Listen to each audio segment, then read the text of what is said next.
You worked hard to become the best and confess to your crush, only to be ice-guyed right before she gave you an answer. This manga, where the protagonist must charm heroines who have no romantic feelings at all, is called a love manual you can use from today. Sitting on a rooftop, a second-year boy named Haruchika Isazaki confesses his feelings to a girl named Kiriyama. Kneeling, he waits for a response. He had finally made it this far. He worked so hard. Everything was for this very moment. Slowly, realizing she isn't saying anything, the boy lifts his gaze and notices that something has changed. Kiriyama is no longer in front of him. To make matters worse, he's not even on top of the school anymore. Right now, he's in a field full of greenery, and as far as the eye can see, there's nothing else. Not understanding what happened, since just a moment ago, he was on the rooftop, Isazaki begins yelling the girl's name, wondering where she could be. A little while later, he hears someone, but it isn't Kiriyama. It's someone else, who seems to be floating and calls him Love Master.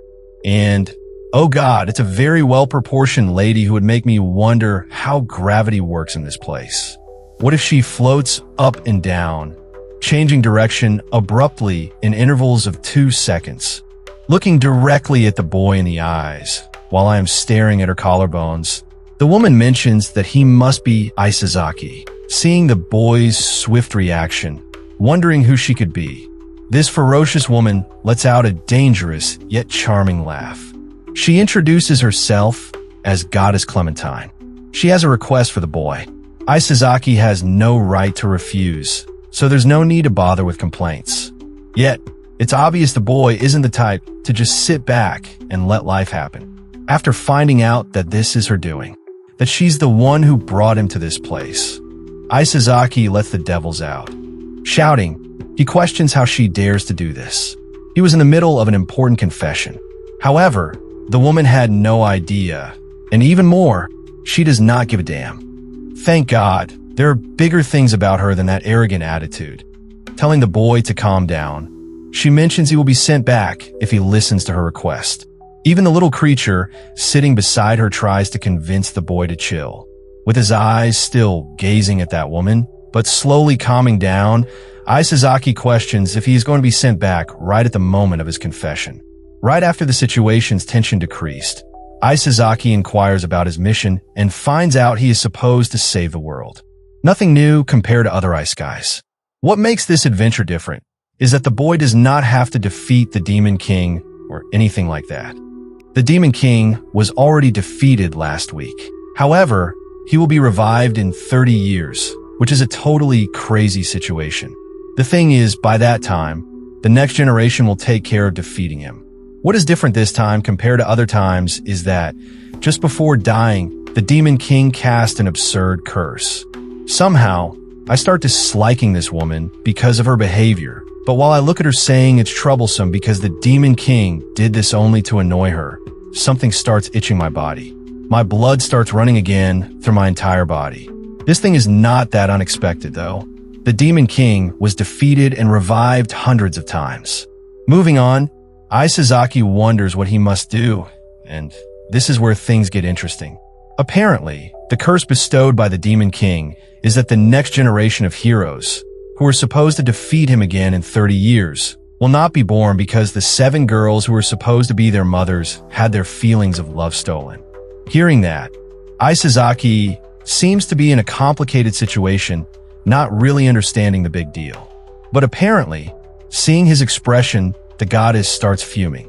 She starts yelling that without love, there is no marriage. And without that, the next generation of heroes will never be born. Calming herself down, the goddess mentions that in order to restore their feelings of love, she summoned someone from another world, considered a sage of romance. That person, known as the Love Master, is Isazaki.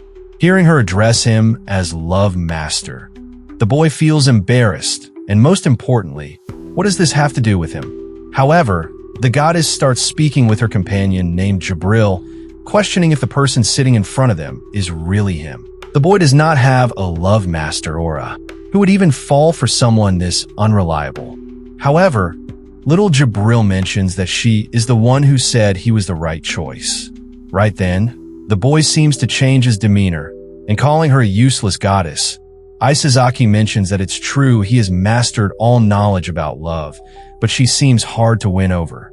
Beautiful women are much easier to seduce. Looking at him with a scornful look, the woman wonders what he could mean by that. However, the boy mentions that he would rather not say it himself.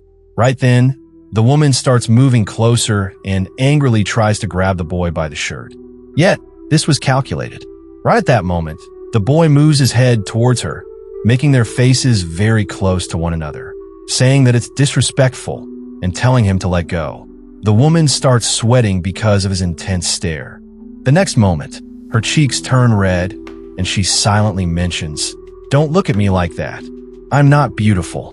Making another move, bringing the woman even closer to him, the boy mentions, "It's easy to win over a beauty, but you are just too beautiful." Stop. Break. Cringe alert. My body is reacting too weirdly to his eyes. I have to clean my hands. Anyway, at that moment, the boy pushes the goddess away and questions if even now she won't take him seriously. However, she does not respond with words because her knees just gave up. Looking at her with that arrogant expression, Isazaki believes he may have gone a little too far. Jabril, who witnessed that, believes it is really incredible and wonders how he did it. Apparently, the boy made her experience a little illusion. There's a certain distance every person keeps from another person depending on their status. The social zone is between 3 and 1 meters, while the intimate zone is less than 0.6 meters. If a complete stranger were to get as close as a lover, that would be really uncomfortable. That is why Isazaki provoked the goddess to make her approach him. Then, he used her momentum to enter her intimate zone. Approaching outright would have only caused discomfort. But this is where the real trick begins. At the same time, he made eye contact and synchronized his breathing with the goddess. After all, gazing into each other's eyes is something only lovers do. And when two lovers are together, their breathing synchronizes over time. However, the technique of instantly matching one's breathing requires extreme training. Therefore, when the body is deceived, the heart rate increases. Then, neurotransmitters like phenylethylamine, estrogen, and endorphins are released, intensifying romantic feelings. While wondering why he sacrificed everything to master this, Isazaki questions the goddess. If he conquers the 7 girls she mentioned, will she send him back? She confirms it, relieving the tension a bit. Since everything he trained for was to confess his feelings to her, Isazaki must hear Kiriyama's response. In agreement, the boy shakes hands with the goddess, and the woman mentions that after all this disrespect towards her, she won't accept and I couldn't do it. But the boy shows so much confidence, it almost puts the woman back on her knees, ready to tie her hair. In the next moment, the woman moves her body so hard, it makes me lose control over mine. Using a spell, she mentions Isazaki must restore love in those girls' hearts. He won't be able to go back until all 7 fall for him. Next moment, since everything is settled, she leaves the place, letting Jabril stay with the boy. Despite seeming annoyed because of that goddess's behavior, Jabril seems quite excited to support the love master. Having this thing holding on his hand, Isazaki mentions he is fine with having this as his support, but Jabril must stop calling him love master. In the next moment, a teleportation circle appears under the boy. They are heading toward their first target. This little thing will take him there. Apparently, the first girl attends the Night Academy in Filio Kingdom's Royal Merkle.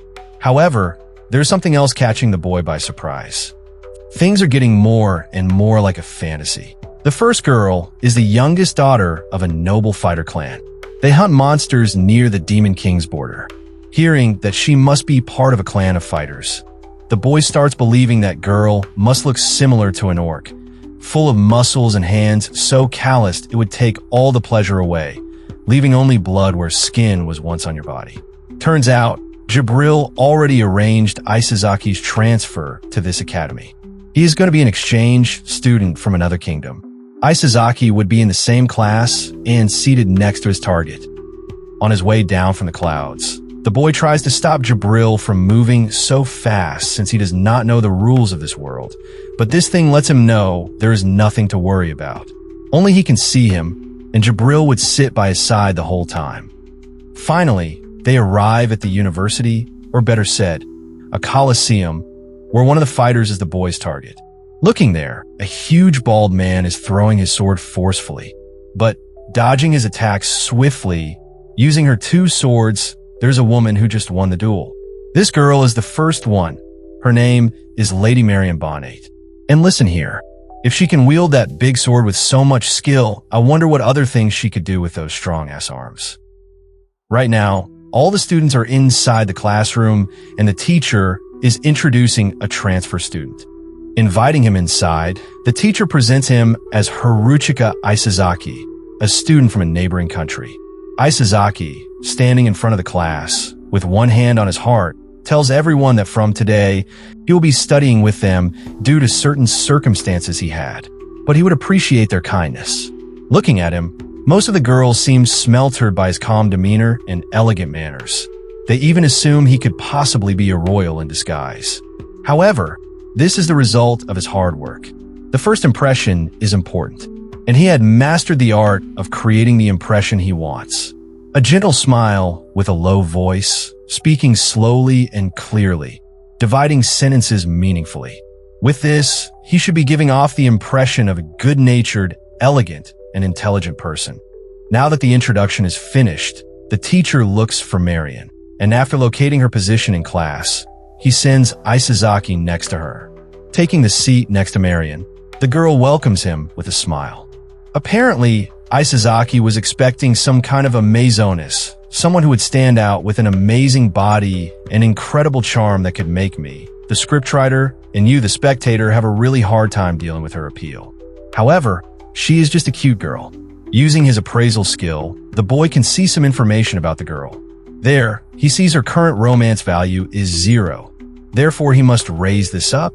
He plans to start during the break. After the class finishes, the boy wastes no time and compliments the girl's weapon.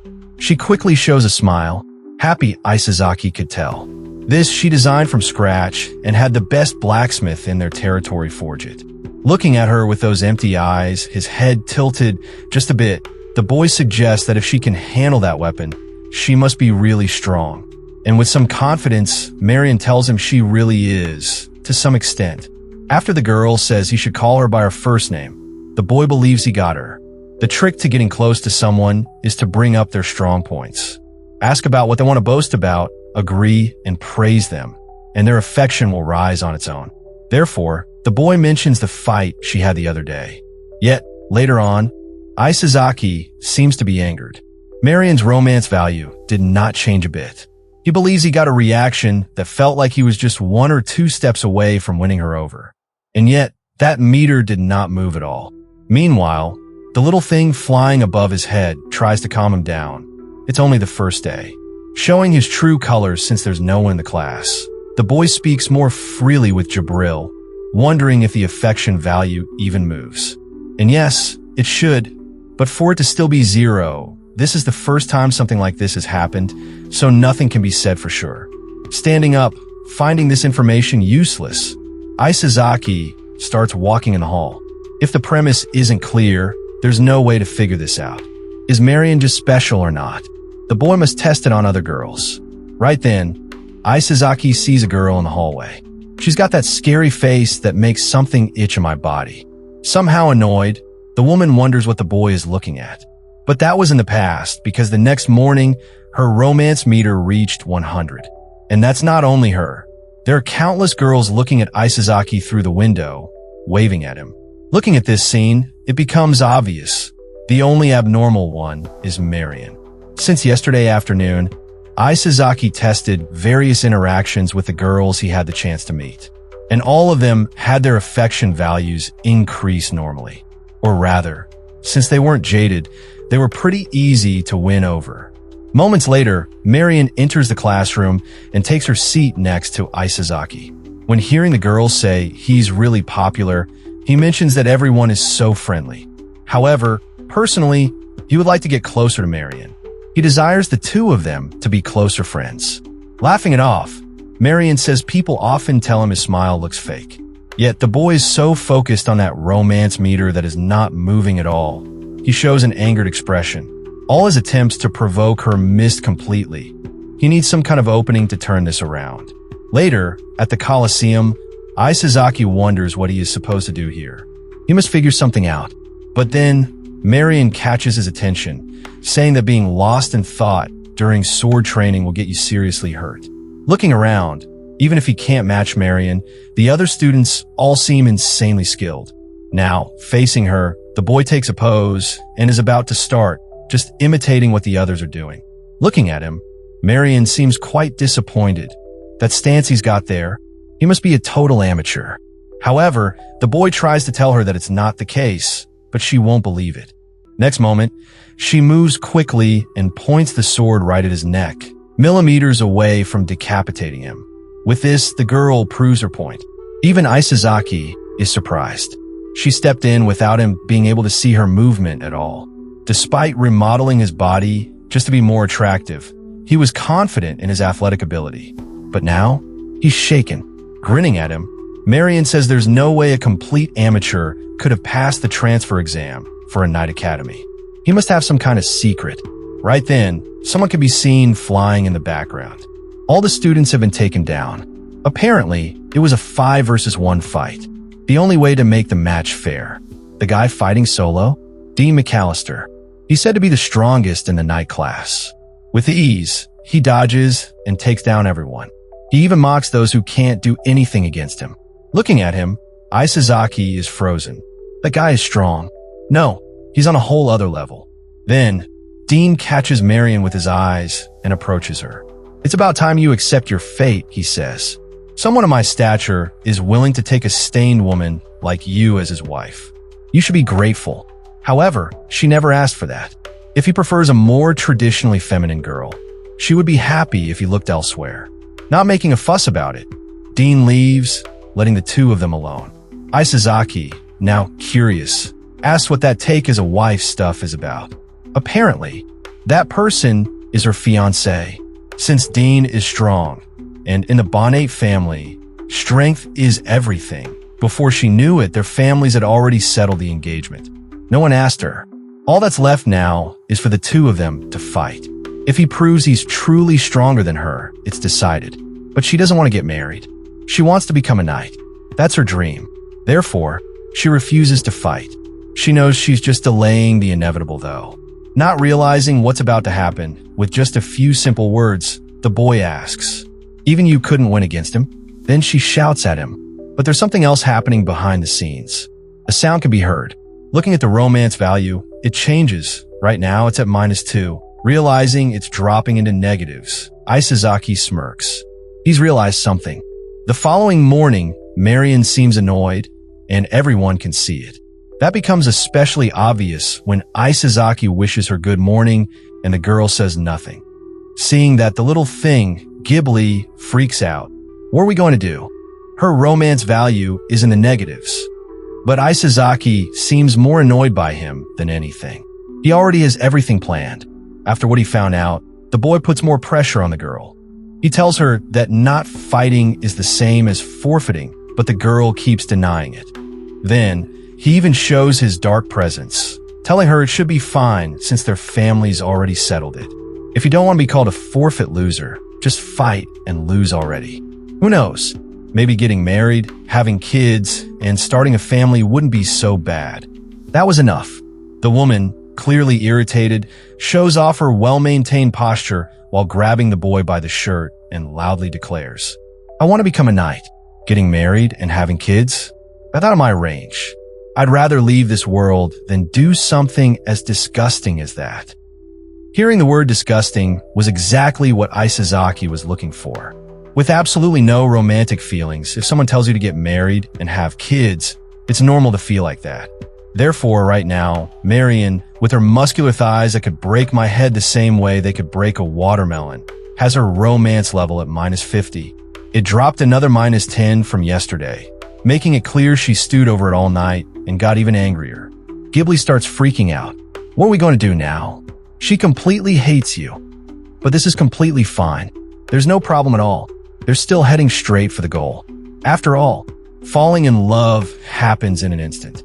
Sitting there, all angry and with a love level of -99, it's obvious she could snap at any moment. Everything annoys Marion right now, and just having Isazaki beside her, looking around, makes the girl call him trash. Glancing at her with a smile, the boy believes he's reached the limit. It doesn't seem like Marion's love meter could go any lower.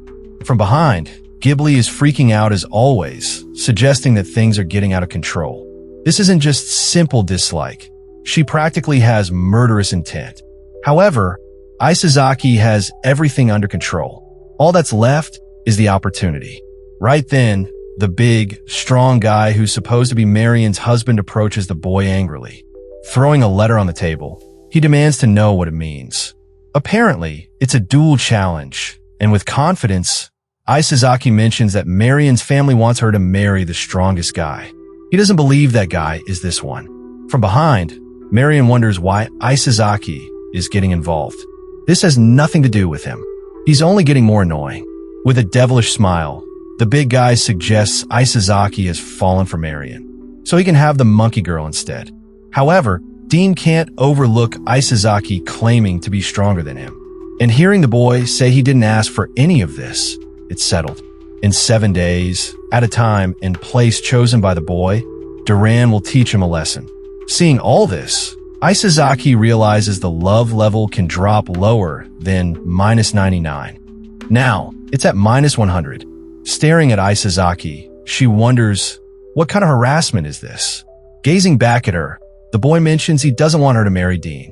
They keep dragging things out, so Isazaki's going to duel in her place. Standing up, slapping the table like it were my butt cheeks, Marion asks what kind of logic that is. But standing on his chair, head slightly tilted back, all relaxed, Isazaki says if he wins, she won't have to marry Dean. But she knows there is no way he could win. To make things worse, Isazaki adds that if he loses, she can just decline the duel result, since she didn't lose herself. With her anger reaching new heights, the girl grabs him by the shirt and exclaims there are things you can and cannot say. While everyone in class watches them, Isazaki says if she's that upset, she should train him for the next 7 days, so he can win. That takes us to the Coliseum, where Marion is fighting Isazaki, who gets taken down. She shouts at him to stand up, or she'll end his life right now. But Isazaki doesn't recommend that. It's written in the duel challenge. If he runs or can't fight, he loses. Pointing her sword at his head, the girl calls him the worst. They have 1 week. If he loses, she'll take care of him properly. Then she give him a head-to-head collision, prompting the boy to ask her to go easy. And oh my god, 2 days later, while training him, she strikes a pose that makes me wonder, how dark can the catacombs get? How much do I have to explore and enjoy those catacombs before I give up? Would I ever be able to leave them after entering? Moving on, Isazaki isn't surprised by the kind of training he gets, since Marion's love level is so low. She has no mercy for the person she hates most. But that's alright. He wasn't hated throughout middle school for nothing. Since there is no time to rest, they must continue their training, and it's decided it's the first strike when Dean is off guard. Isazaki must increase the speed of his thrust. While holding the sword in his hands, Isazaki is ambitioned by his desire to return back to the original world. Unfortunately for him, there does not seem to be any kind of cheat items to guarantee his win, but that is not so important since winning is not the goal. Day after day passed, with training that made Isazaki's hands bleed and his body give up in exhaustion. Now, the day of the match has come, and everyone is excited about the duel.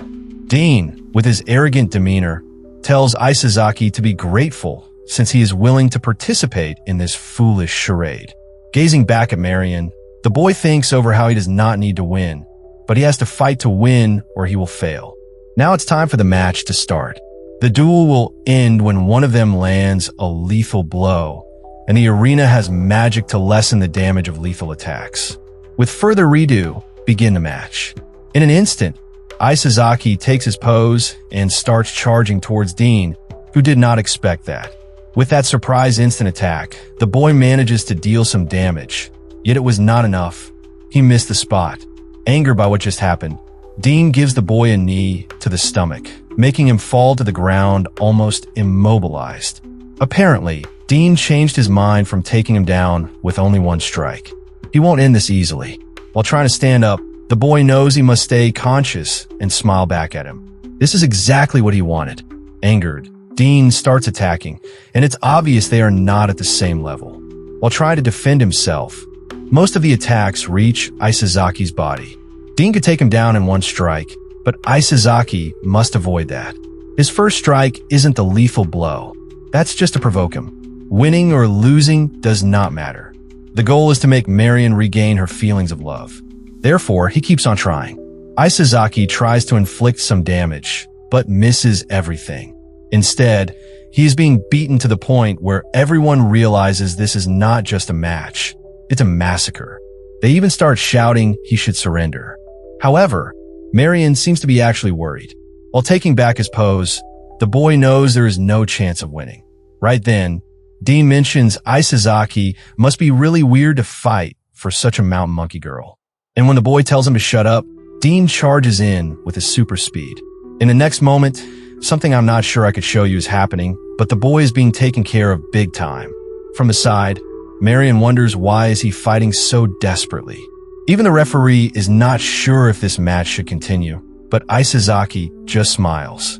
He knows that when seeing someone struggle desperately in an overwhelmingly disadvantageous situation, you can't help but support the underdog.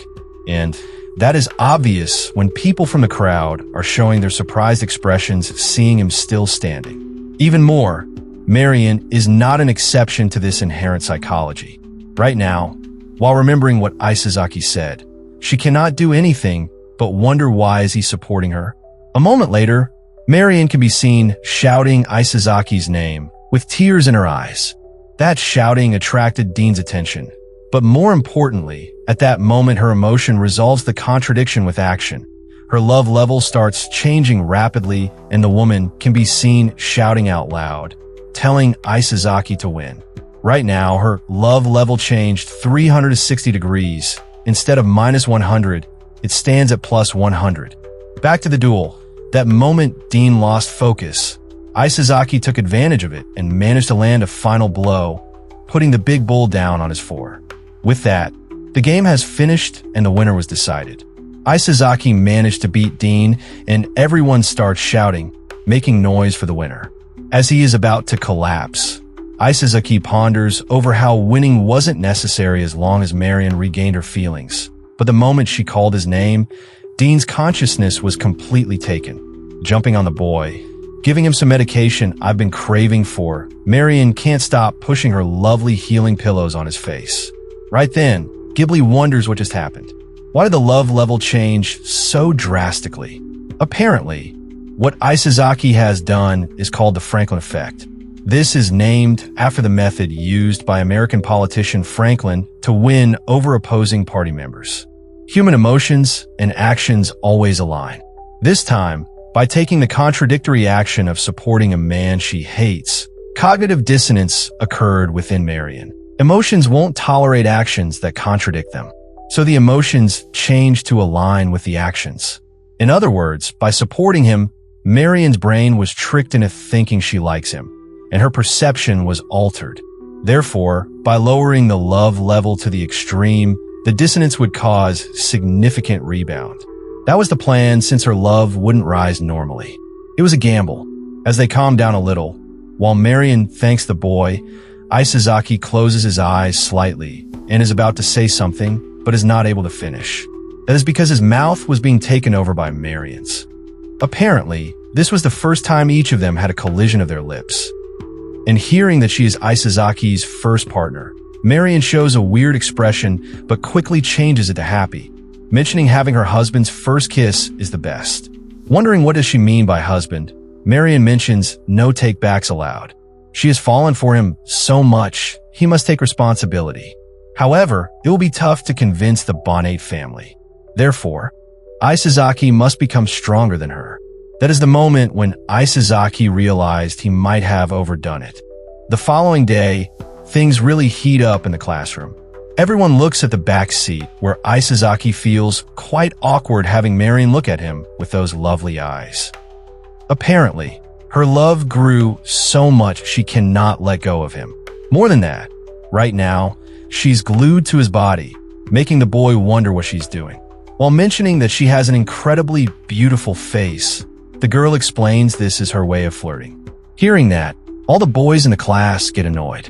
Isazaki just transferred and out of nowhere and already stole Marion's heart. Feeling pressured by everything, Isazaki tells her she should care a little more about what others think. However, the girl lets him know that he doesn't get it. Worrying about that is exactly what brought her to this point. Pointing her finger at Isazaki, the girl mentions he beat Dean. That's why Isazaki is hers now. If she doesn't make that clear, annoying pests will start flocking around. And by pests, she means all the women who are angered seeing their lovely transferred student with a strong-ass goblin woman. She mentions he's got that riz, even though he's not that impressive as a man in reality. Hearing the boy try to counter her remark, Marion starts listing things about him. He doesn't even know where he came from, he's weak, he's got a bad personality, and on top of that, he's arrogant. Yet his love for her is the only thing that's extraordinary. Ready to lube that needle and pleasure his scalp, Isazaki questions why everything is judged so harshly, but when it comes to love, the standards are so lax. Seeing that expression of his, the woman knows she's the boss and points her sword toward him again, asking if she's wrong. With an angered expression, Marion mentions that Isazaki is the center of attention right now. She's not exaggerating at all. People are saying he was risen to the top of the noble ladies' marriage candidate list. What would I give to rise even one level from my current position and be hunted by rats as a marriage candidate instead of old, bald uncles who want to keep me chained? That being said, things aren't great with her family, since Marion's father was quite fond of Dean. Therefore, to make her father accept Isazaki, a trick will be necessary. And just looking at her expression, it's obvious what kind of trick this woman is thinking about. And I'm all for it. Give me some soap, slap me in the head, and let me give her the baby she's looking for. While the girl seems to be really into it, Isazaki looks a bit scared since things are moving way too quickly. He's not ready to harvest anything since he didn't plant anything yet. However, the girl's reaction is so different compared to a few days ago. And when Isazaki points that out, the girl mentions she didn't change. She's just really excited. It's hard to believe she used to be all, "No way I'm getting married." Right then, interrupting their little conversation, the teacher shows up with his apathetic expression, saying he would like to start the lesson. Later, after finishing the class, Isazaki mentions that since they're already here, maybe they should stop somewhere. He thought they could go on a date. Hearing that, Marion's eyes turn to stars. An after-school date sounds amazing. This is going to be her first date. Blushing hard, the girl mentions she never thought this kind of thing had anything to do with him. With that, the two of them start walking through the city. Well, walking might not be the right word since Marion is mostly running ahead, all excited. Looking at her, Isazaki can't help but give a gentle smile. Seeing her all excited, acting her age, it's really adorable. For a while, the two of them eat, drink, and walk around, ending up at a high spot with a gorgeous view. Finally stopping from running and enjoying the moment, Marion mentioned she had so much fun today. And to make things even better, Isazaki turns toward her, extends his arm, and gives her the jewelry he bought earlier. Extremely surprised, the girl says it's the same one she was looking at earlier. With a somewhat shy expression, the boy admits it looked like she wanted it. And thank heavens for the grass you provided to the cow from which the milk this woman drank came, because those proteins went exactly where they should have. Directly, Marion hugs Isazaki tightly, telling him to put it on her. She wants him to put the necklace on. Having a bit of difficulty, Marion shows some weird expression, yet she's clearly enjoying having her future husband take care of her. After finally putting it on, Marion mentions Isazaki is really clumsy, but that's expected since he's not used to this kind of thing. Moving a step back and looking at the beautiful scenery in front of her, Marion says she didn't know that falling in love could feel so warm. Yet Isazaki shows a disappointed expression. The date is finally over, and it's time for the two to say goodbye. As Marion leaves, the little thing shows up saying, good job to his master. With this, even if she forgets about Isazaki, every time she falls in love again, she'll remember the happiness of today. Seeing the boy look kind of sad, Ghibli mentions there's another option, not erasing her memories and letting him return after conquering the other targets. Hearing that, Isazaki thinks about the past when the final exam results were posted and the girl he had a crush on, Sakura, got second place. The first place was taken by a nerd with glasses. Despite everyone thinking it was gross, Sakura said she didn't find it that way at all, because being top of the class meant he faced things without running away. She actually thought it was amazing. From that moment on, Isazaki decided. His life took a sharp turn. He changed through sheer blood, sweat, and effort. Everyone started looking up to him. He became popular, even taught classes on how to flirt with girls. Despite being insanely popular, that didn't matter to him at all. He changed for only one girl, the girl of his destiny. There's only one for him, the girl he confessed on top of the school. Therefore, this isn't where he belongs. Ghibli, unsure, asks if he's really certain about it, only for Isazaki to answer with a simple yes. Another day comes. Marion is in the Colosseum, fighting 3 people at once and taking them down effortlessly. Other students talk about the broken engagement between her and Dean, even though both families would have benefited from it. Apparently, everyone's memory of Isazaki was erased. But something's different. Somehow she seems softer now. Giving her one last look as Ghibli takes Isazaki away, the boy says, "Goodbye." At that moment, Marion looks up at the sky. She thought she heard something, but there's nothing. Then, her necklace catches her attention. She grabs onto it and keeps looking up. Changing the sad mood, with his buttery face, Ghibli announces it's time to meet the next girl. Getting ready to teleport, the little guy mentions the next target is in the country's 3rd largest city, the port town of Kurburg, at the Adventurers Guild, a beastkin receptionist.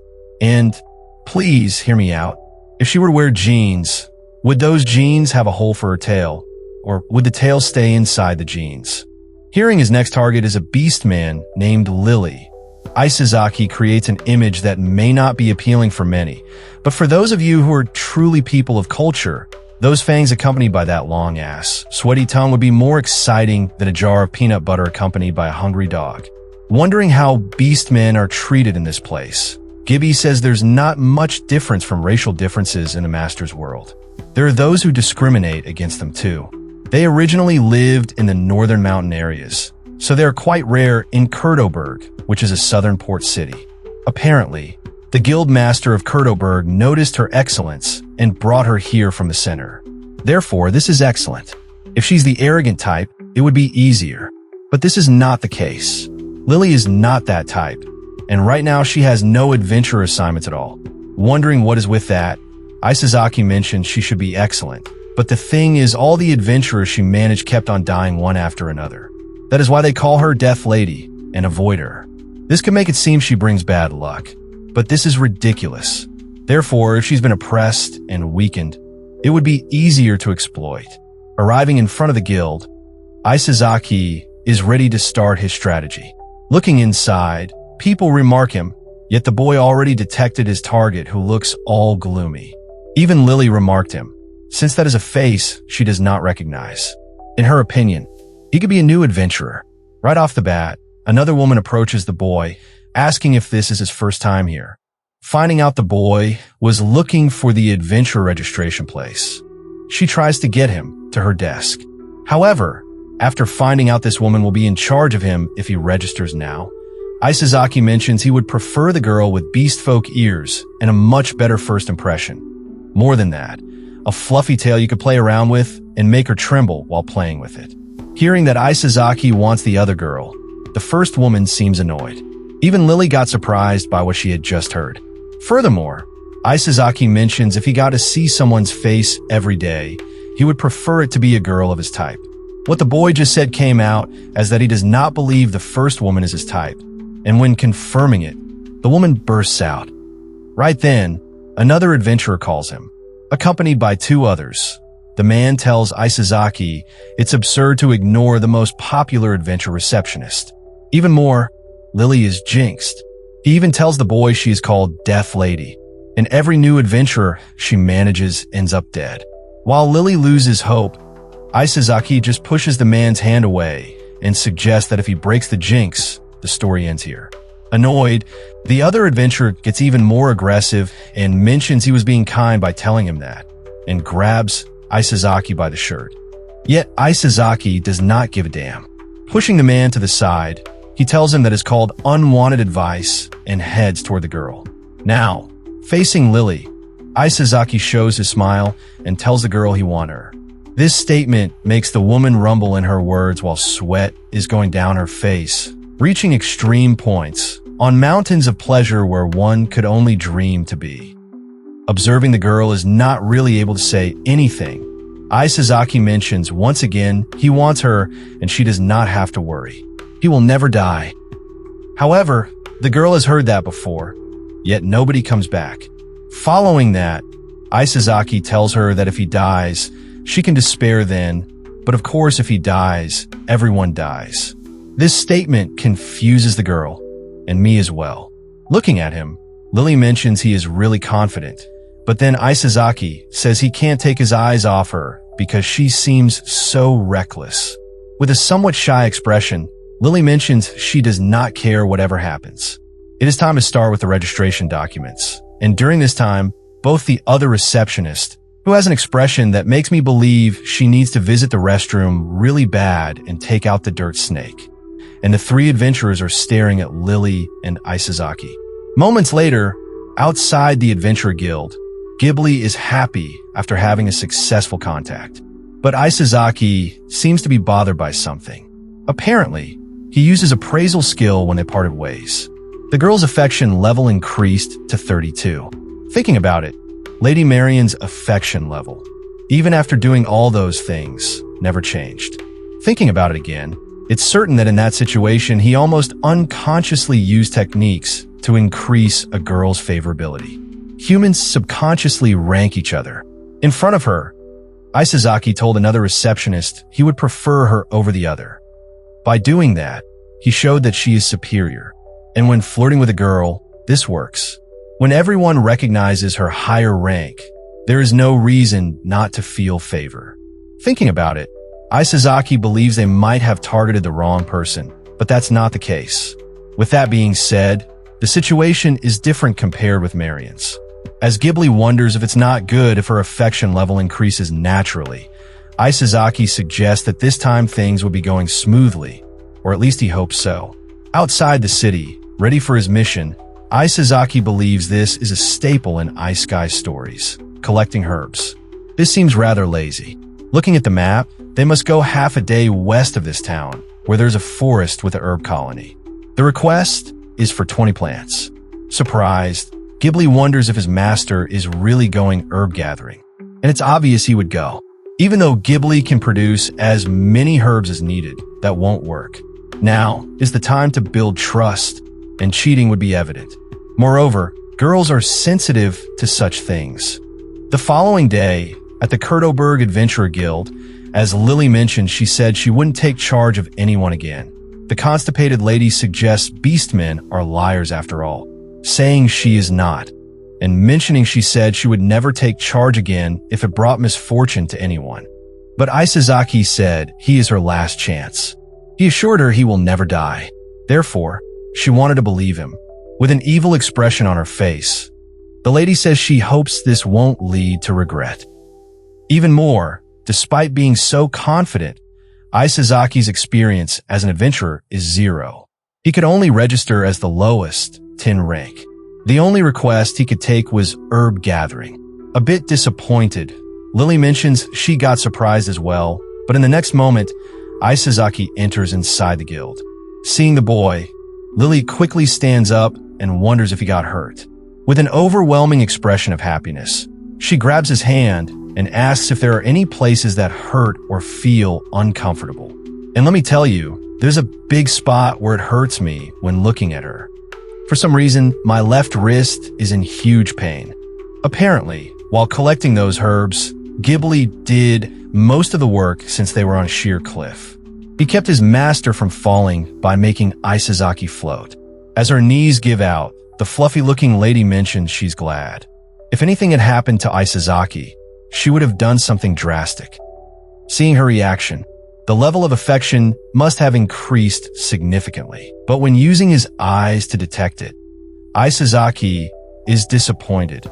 Her love level is back to 0. Wondering why that is, the boy starts analyzing. She was so worried about him. Did he do something she did not like? He must probe and see. Extending his hand while calling her by name, Isazaki mentions there is something he must discuss with her, but does not want others to hear. Perhaps they could have dinner tonight, and while at it, she could recommend a good restaurant. With her cheeks red, Lily mentions her schedule is free, but she's about to say something. Yet she is not able to, since Isazaki interrupts her, saying that eating alone in the common room is lonely. Hearing that, the girl's face becomes a little better, and a smile pops up as she mentions he is a helpless person. Moving on, she is going to exchange the herbs for money. She will be back soon. During this time, Isazaki is approached by Ghibli, who mentions Lily is too easy since she accepted his invitation to dinner so quickly. But that is not the case. Isazaki made it happen this way. Wondering what this is about, the little Ghibli inquires, prompting Isazaki to say that girls like to teach. It confirms their usefulness. Additionally, there's talk about maternal instincts, guiding and teaching children. Asking for a good restaurant is the most attractive request for a girl. But that is not all. Isazaki sought help by saying he feels lonely eating by himself. That was to slip under her radar as someone to protect. Under her protection, affection grows. And the proof is right there. Her love affection rose from 0 to 15. It is time for the two to leave, and while Lily apologizes for the wait, Isazaki keeps on flirting, mentioning that watching her made the time fly. Inside the restaurant, while having dinner, everything seems to go smoothly. Later on, while walking on the street, the girl's affection keep on raising until it reaches level 70. Then, the next morning comes, and Isazaki believes that at this rate, he would finish today, full of pride and some arrogance. Believing there is no way she wouldn't fall for him, Isazaki enters inside the guild. There, Lily is sitting with a greater expression than the first time we met her. However, her current affection level is 0. This makes Isazaki fall on his knees, wondering why. Why did this happen? Looking at her, the boy is sure that yesterday the love affection went up to over 70. What could have happened in the meantime? While he keeps wondering about that, the woman explains the task he got.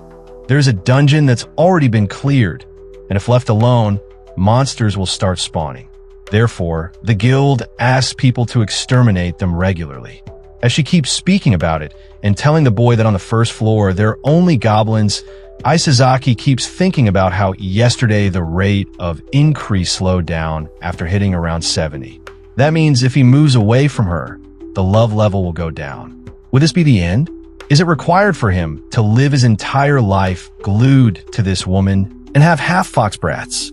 I don't know about him, but I'd definitely make sure to have enough fox-tailed offspring to form 2 football teams. Thinking about it, Isazaki gets annoyed, and looking at him so deep in thought, the woman moves her eyes toward the ground, believing he is not willing to listen to what she has to say. Realizing what he had done, the boy quickly blurts out and tells her it's not the case.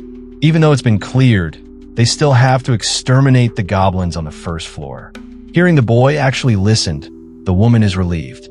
Analyzing again, Isazaki believes the drop in love level could also be because of her low self-esteem. So when she's alone, her thoughts turn negative. However, it is time to make a move, and when the woman mentions that despite being a beginner dungeon, compared to gathering herbs, if you are not always on your guard, it can be fatal. Scratching his cheek. Mentioning Lily really is a worrier, the woman moves closer and grabs the boy by his hands, mentioning she's not a worrier, but that it really is dangerous. Looking at her with a worried expression as a devastating aura is coming out of the woman, while mentioning it is okay to fail and it's okay to run away as long as you come back alive, Isazaki tries to laugh it off awkwardly, mentioning it is bad if guild staff say it's okay to fail. However, out of those big eyes, tears fall down Lily's face as she mentions she is really serious. Placing a hand on her shoulder and giving a smile, Isazaki mentions he knows she is serious, but he will come back properly. And with that being said, she should send him off with a smile. At the same time, from the other side of the room, a group of covered adventurers are about to leave the place and follow Isazaki. As the boy walks toward the dungeon and speaks with Jabril, he mentions that despite having their feelings of love taken away the same way, the way it manifests might differ for each person. It might have been only 2 people so far, but Marion and Lily are completely different. Marion's love level didn't increase, so it was temporarily lowered. Lily's increases, but when she's alone it drops quickly. The two are so different because someone as strong-willed as Marion has clear likes and dislikes. Meanwhile, Lily has that kind of personality. She wouldn't hit -100 unless the boy did something really grotesque.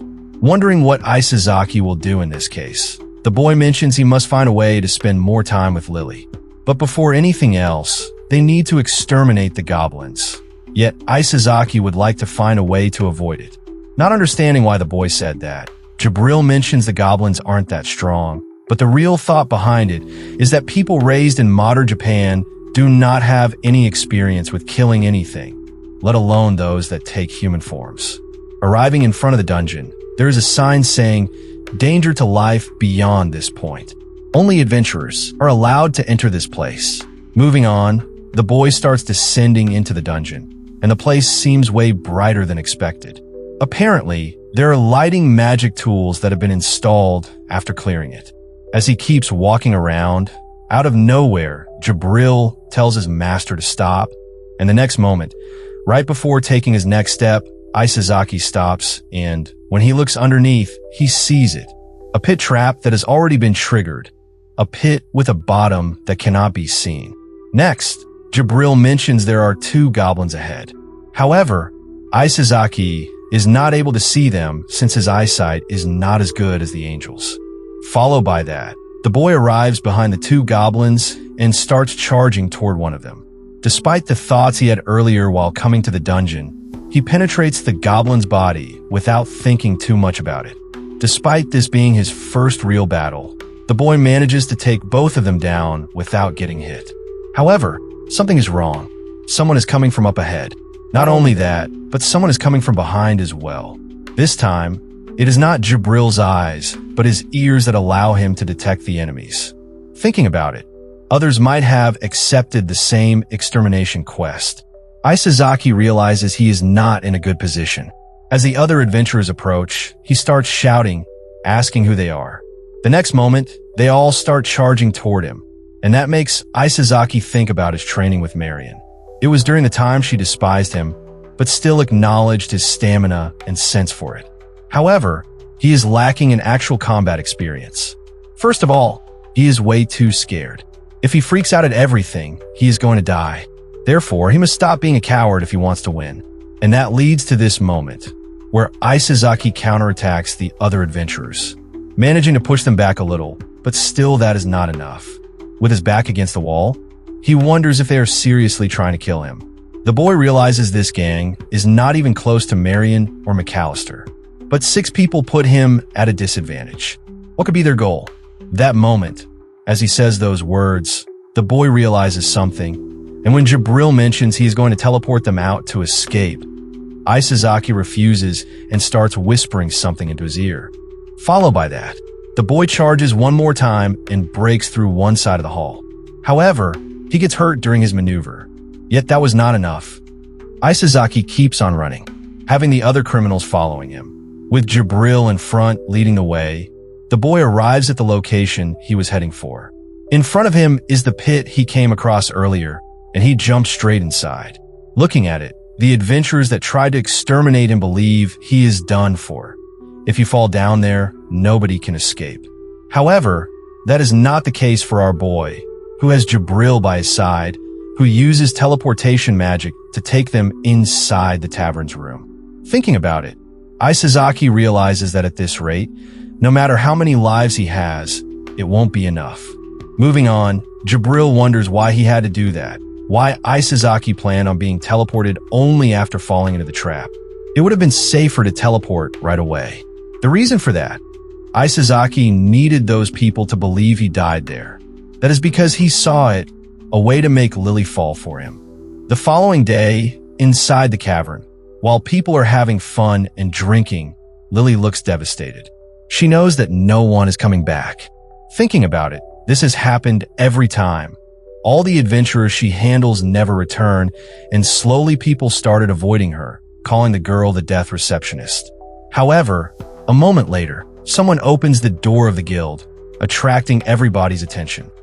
Realizing that person is Isazaki, some of the adventurers who were supposed to defeat him and Lily are surprised to tears. That was what the boys searched for. Jibril was able to detect who was surprised to see him. He finds out is a group of adventurers sitting at the table, and their numbers match exactly with the ones who attacked yesterday. Thinking about it, one of the guys is the one who talked to him on the first day, but without too much time to reflect, Lily rushes toward the boy. Her face becomes a mess as her eyes turn into something like a broken sink, constantly dripping. She expresses how worried she was when Isazaki didn't return yesterday. As the woman mentions she's glad to see him, the boy apologizes, saying he ran into a little trouble. However, he's fine, not a scratch on him, but there's something he wants to report. He must speak with someone important in this guild. Hearing that, the adventurers from the other table become nervous. The woman, hearing this, wonders if Isazaki is asking for the guild master, and indeed, moving closer, he whispers in her long, fluffy ears, "It's something important." All flustered, she understands and leaves for a moment. Strangely, her love level is still 0 even after this little situation. She must be worried just because it is her job. While the boy sits there, waiting for Lily's response and eavesdropping, the adventurers start wondering what to do. Will he report the attack? However, what is supposed to be their leader tells them to relax. Since Isazaki didn't see their faces, they should be safe as long as they stay cool. Moments later, we're taken inside the guild master's office, where an old man named Kurtberg, smoking a cigar while sitting beside a well-postured woman, tells Isazaki to get straight to the point. When the boy sees him, he's surprised. He didn't expect the guild master to look like that. After the man introduces himself and his secretary, Isazaki is ready to explain what happened. The boy boldly tells the guild master that he is incompetent. Upon hearing that, everyone is surprised, yet the guild master keeps his composure, mentioning that Isazaki has some nerve. But then, with a demanding tone, he asks why the boy would call someone incompetent without reason. Looking straight into the guild master's eyes, Isazaki explains the incident from yesterday, how he was attacked by adventurers from this very guild.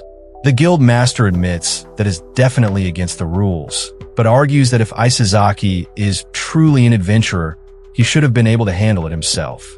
However, being attacked wasn't the main issue. The boy wouldn't call the guild master incompetent over something like that. The real problem is the reason behind it. It wasn't robbery or revenge. Since Isazaki is new, no one holds a grudge against him. And if it were about money, they'd have targeted someone wealthier. Their real target was Lily. They've been killing off the adventurers she's responsible for, just to disgrace her with the Death Maiden label. Upon hearing the boy's determined words, spoken with anger, the three in the room freeze for a moment. Isazaki is convinced that's the only explanation that makes sense. Someone must hold a grudge against Lily and is trying to ruin her.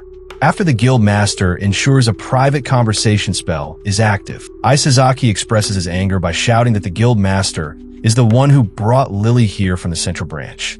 So many people have disappeared, and Lily ended up deeply hurt. What's wrong with calling the person who allowed that to happen incompetent? Hearing all this, Lily's eyes, once again, filled with tears.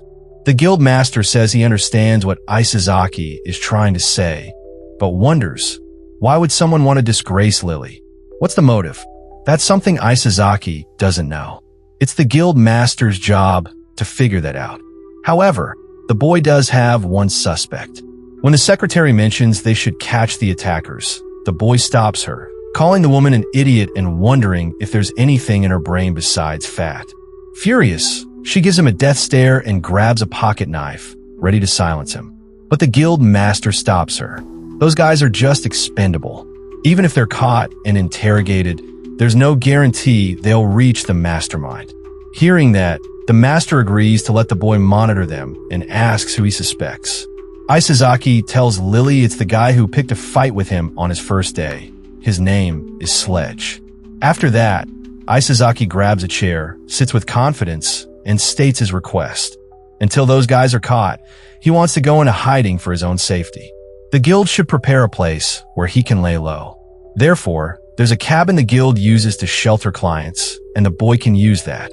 Yet, there's another request. He would like to have Lily take care of him during this time. Hearing that, both Lily and the secretary are surprised. Just how far does the boy think he can push it? The secretary grabs him by the neck, suggesting he's one stubborn boy, forcing him to explain that if they press the adventurers too hard, Lily might be put in danger, and that's why he wants to protect her. Hearing that, Lily turns red in the cheeks, surprised by his words. The guild master, wondering how they can be sure the boy won't try to pull anything indecent, states that they simply can't. They will have to trust him. So, it all comes down to what Lily thinks about it. Full of resolve, as her level of affection starts increasing rapidly, the woman mentions that she trusts Isazaki, since she is the one in charge of him. With that settled, the guild master tells his secretary to show them the way. As the woman already leaves the room, before exiting himself, Isazaki turns his head around. Correcting himself, he says the guild master is neither stupid nor incompetent, and bows his head as he leaves. Moments later, the three are on their horses heading to the safe house. The secretary makes a remark about how pathetic Isazaki looks, unable to ride a horse. Still, if it gives you a chance to grab tightly onto Lily's fluffy tail, I would be down bad to give up my ability to walk properly. But this time, Isazaki didn't plan it. Even little Gilbert says it's kind of lame. In his world, he never had a chance to ride horses. Watching him hold onto Lily's tail, the secretary wonders if it was really okay to let the man ride behind her, but the woman doesn't seem to mind. Finally, they arrive at the cabin where they'll be staying for a while. Isazaki comments that the place looks better than expected, and when he glances at the woman beside him, Lily becomes flustered and turns away. Apparently, there's enough food for 10 days, and there's a well behind the house, so water and other necessities should be covered too. Before leaving, the secretary moves close, points her finger at Isazaki's nose, and warns him that if he lays a hand on Lily, the entire guild will come after him and beat him to death. As she jumps on the back of the horse, she gives him one final glare, telling him to keep that in mind. Watching her leave, Isazaki remarks that she must really hate him. That's because Amelia has great respect for the guild master. Now, with only the two of them left, the fox woman becomes shy and quickly runs inside the house, saying she'll go check the place. Left alone with Isazaki, Gilbert asks why he provoked the guild master like that, since usually he tries to keep a good front. But the reason is obvious. It was to get Lily to agree to hide out with him. Asking a girl to live with a guy she's not even dating is something no one would normally accept. And on top of that, when they entered that room, Lily's affection level was 0. Humans have something called the principle of reciprocity. When someone does something for you, you feel like you should return the favor. So, Isazaki showed her he got mad on her behalf and created a sense of debt. Then, by making her feel like she owed him, he got her to agree to something she normally wouldn't. Moments later, inside the house, Lily enters the bedroom and finds only one big bed. With red cheeks and sweat running down her face, she wonders what they should do. And just for the sake of creativity, what do you think they should do? Because from my perspective, things would only end up even more sweaty.